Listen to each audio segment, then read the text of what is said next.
Hello friends, स्वागत है आपका मेरे यूट्यूब चैनल हिंदी कानूनी जानकारी में। आज हम बात करेंगे भारतीय संविधान के अनुच्छेद 61 के बारे में। यदि आप पिछले अनुच्छेद का अध्ययन करना चाहते हैं तो आप यहां पर क्लिक करें। यहां से आपको भारतीय संविधान का पिछला अनुच्छेद मिल जाएगा।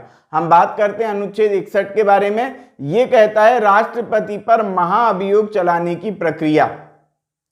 अब राष्ट्रपति को यदि उसके पद से हटाया जाना है, मान लेते हैं कि राष्ट्रपति ने कुछ इस प्रकार का कार्य कर दिया है जिससे राष्ट्रपति को पद से हटाया जाना है, या राष्ट्रपति जो है पद भ्रष्ट हो गया है जिसके लिए राष्ट्रपति को हटाया जाना है, तो राष्ट्रपति को इतनी आसानी से हटाया नहीं जा सकता है।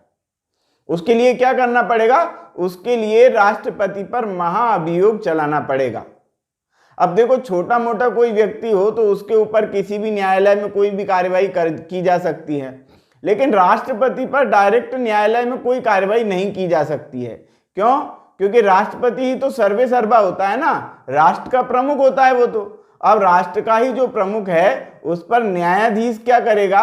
और कोई भी, जब वो इस प्रकार से हम समझें कि जब वो सेना का प्रमुख होता है, जब वो हर चीज के लिए प्रमुख होता है, तो वो तो न्यायालय का भी प्रमुख हो गया।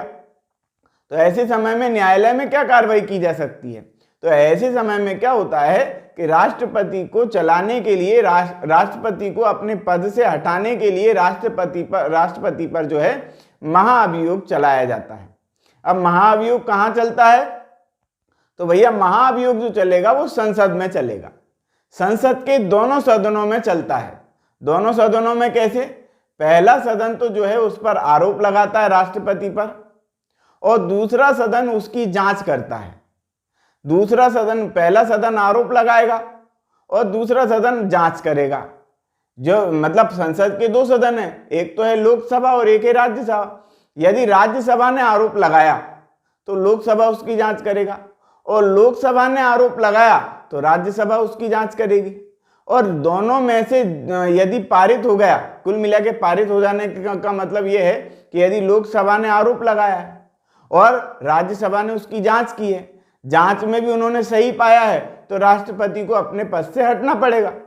यदि राज्यसभा ने जो है आरोप लगाया है और लोकसभा ने उसका समर्थन कर दिया, उसकी जांच में पाया कि हाँ सही बात है, तब ऐसे समय में राष्ट्रपति को अपने पद से हटना पड़ेगा।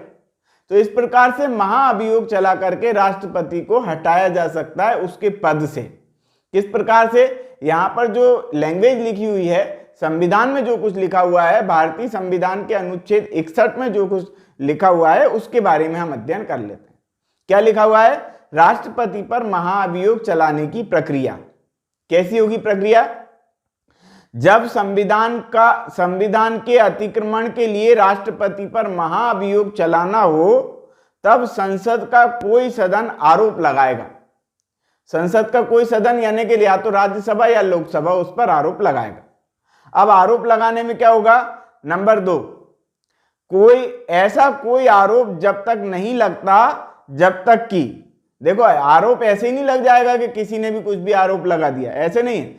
कब तक आरोप नहीं लगता, इसके लिए भी यहां पर 2 पॉइंट दिए, का और खा। तो का नंबर पे लिखा है कि ऐसा आरोप लगाने की प्रस्तावना किसी ऐसे संकल्प में अंतर्विष्ट नहीं है जो कम से कम 1/4, कम से कम 14 दिन की बात लिखी हुई है कि 14 दिन की ऐसी लिखित सूचना दिए जाने के पश्चात प्रस्तावित किया गया है। यानी कम से कम 14 दिन पहले जो है ऐसा आरोप लगना चाहिए, जो प्रस्तावित आरोप है वो। और उस पर क्या होना चाहिए? जिस पर उस सदन की कुल सदस्य संख्या के, जितने भी सदस्य संख्या है, लोकसभा है तो उसकी सदस्य संख्या और राज्यसभा है तो उसकी सदस्य संख्या, क्या कि उस सदन की कुल सदस्य संख्या के कम से कम 1/4 सदस्यों के हस्ताक्षर करके उस संकल्प को प्रस्तावित करने का अपना आशय प्रकट किया जाता है। यानी कि कम से कम 1/4 लोगों के हस्ताक्षर होने चाहिए उस पर।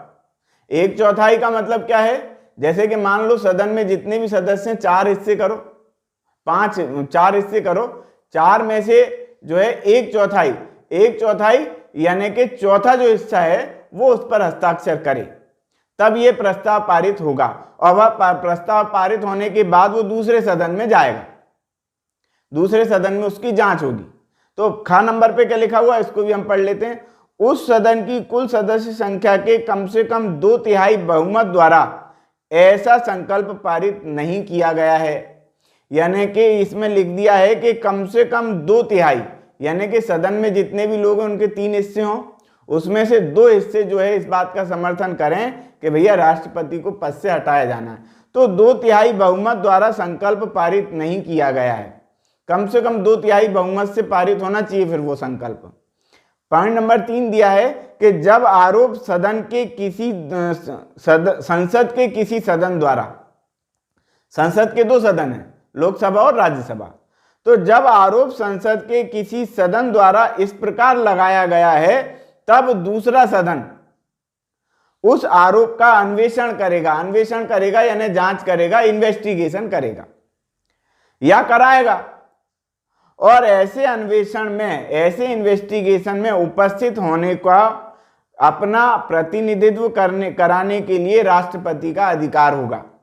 यानी कि राष्ट्रपति उसमें उपस्थित हो सकेगा और अपनी बात रख सकेगा कि भैया ये कारण नहीं है, ये कारण है, इस प्रकार से। कब? जब उसका इन्वेस्टिगेशन चल रहा हो, जब उसकी जांच चल रही हो। काहे की जांच चल रही हो?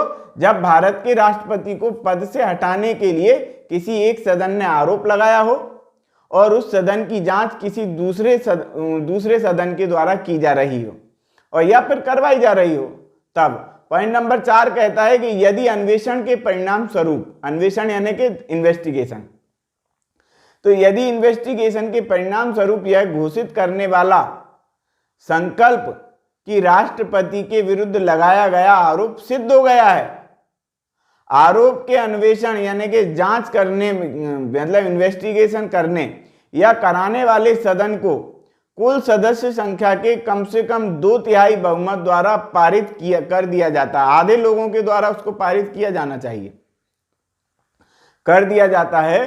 तो ऐसे संकल्प का प्रभाव उससे इस प्रकार पारित किए जाने वाली तारीख से राष्ट्रपति अपने पद से हटना होगा। राष्ट्रपति को, मतलब यदि संकल्प पारित कर दिया गया है तो फिर राष्ट्रपति को अपने पद से हटना होगा। यानी कि एक सदन ने आरोप लगाया, दूसरे सदन ने उसकी जांच करी, जांच में आधे लोगों ने कहा कि हाँ भैया बात सही है, राष्ट्रपति को अपने पद पे नहीं रहना चाहिए, उनको हटना चाहिए, तो फिर राष्ट्रपति को अपने पद से हटना पड़ेगा। यह होगा महाअभियोग।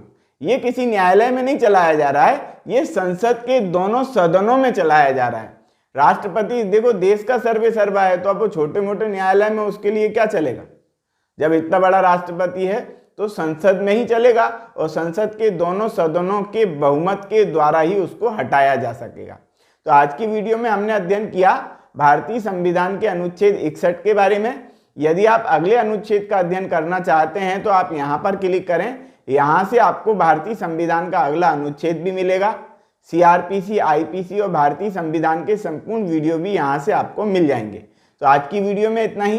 वीडियो यदि आपको पसंद आया हो तो वीडियो को लाइक करें, शेयर करें, कमेंट्स करें, और यदि आपने हमारे चैनल को अभी तक सब्सक्राइब नहीं किया है तो चैनल को सब्सक्राइब कर लें, बेल आइकॉन प्रेस कर दें ताकि अगली वीडियो का नोटिफिकेशन आपको मिल सके। ये वीडियो देखने के लिए बहुत बहुत धन्यवाद।